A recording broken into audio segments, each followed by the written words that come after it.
একজন সাহাবী এসে নবী সাল্লাল্লাহু আলাইহি ওয়াসাল্লামকে বলেছিলেন যে আমাদের বাসার পাশে একজন মহিলা আছে, প্রচুর ইবাদত করে, কোনো নামাজ মিস নাই, কোনো নফল রোজা মিস নাই, খুবই পরেশগার, খুবই মুত্তাকি, খুবই খুবই উঁচু লেভেলের মুত্তাকি একজন মহিলা বলে মনে হয় আমাদের কাছে, কিন্তু তিনি তার প্রতিবেশীর সাথে ঝগড়া করেন।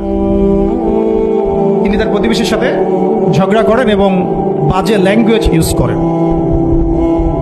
নবী সাল্লাল্লাহু আলাইহি ওয়াসাল্লাম বলেছেন যে তিনি জাহান্নামী। নাউযুবিল্লাহ।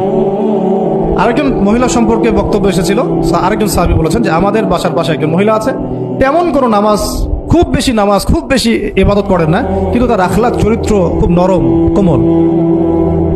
নবী সাল্লাল্লাহু আলাইহি ওয়াসাল্লাম বলেছেন তিনি জান্নাতি।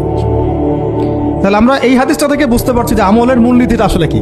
আমল মানে এই না যে একেবারে সবসময় আমাকে নামাজ রোজা হজ জায়গাতেই ফোকাস করতে হবে, আমার আদাব ও মুআশারাতটাও অনেক বড় ব্যাপার।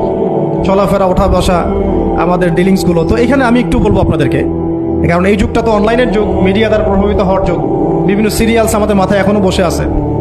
দেখেছি জীবনে আমরা অনেক সময় কেউ না কেউ, এইগুলো আমার মাথায় কিন্তু ইম্প্যাক্ট ফেলে।